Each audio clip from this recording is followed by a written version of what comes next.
La tendance est en léger recul à présent à la Bourse de Paris après une ouverture dans le vert alors que les investisseurs découvraient ce matin les indices PMI dans le secteur manufacturier en zone euro pour le mois d'avril. Des indices PMI manufacturiers donc qui traduisent dans l'ensemble une solidité du secteur au mois d'avril, même si les deux principales économies de la zone euro constatent un ralentissement de leur progression sur le mois. Dans le détail, l'indice PMI Market dans le secteur donc manufacturier en zone euro ressort à 62,9 points au mois d'avril, son plus haut niveau depuis l'existence de l'indice en question, à savoir 1997.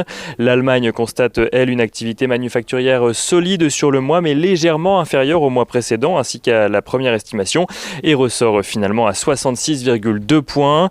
En France, le ralentissement est plus net. Le PMI manufacturier ressortait à 59,3 points au mois de mars. Il passe à 58,9 points au mois d'avril.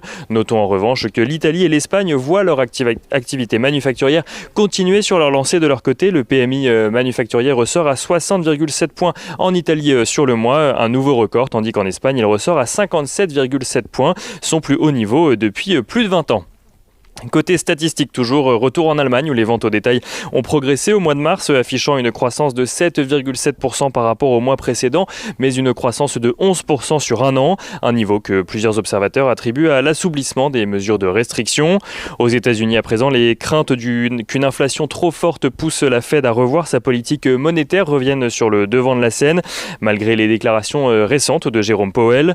En cause, la progression de 0,5% de l'indice des prix PCE Core au mois de mars aux États-Unis, un niveau conforme aux attentes mais qui témoigne de la plus forte progression de l'indice depuis 2018. Jérôme Powell qui s'exprimera d'ailleurs ce soir lors d'une conférence organisée par la National Community Reinvestment Coalition. En attendant, Janet Yellen s'est voulue rassurante ce week-end sur les risques inflationnistes des plans de relance, précisant que toutes les dépenses seraient étalées de manière globalement uniforme sur les 10 prochaines années. Aux États-Unis, les investisseurs ont également en tête les propos du président de la Fed de Dallas ce week-end qui constate des excès et des déséquilibres sur les marchés financiers alors que l'immobilier est lui à des sommets. Une situation qui lui fait dire qu'il est impératif que les taux d'intérêt soient remontés en 2022. En attendant, le taux à 10 ans aux États-Unis progresse lui de son côté face à la situation et revient aux alentours des 1,62%.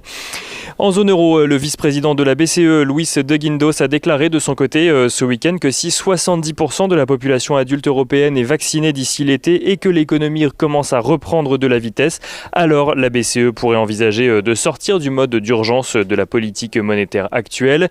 Et notons également en France que la première étape du calendrier de déconfinement proposé par Emmanuel Macron débute aujourd'hui. Les déplacements sont à nouveau autorisés en France au-delà de 10 km et les collèges et les lycées réouvrent leurs portes.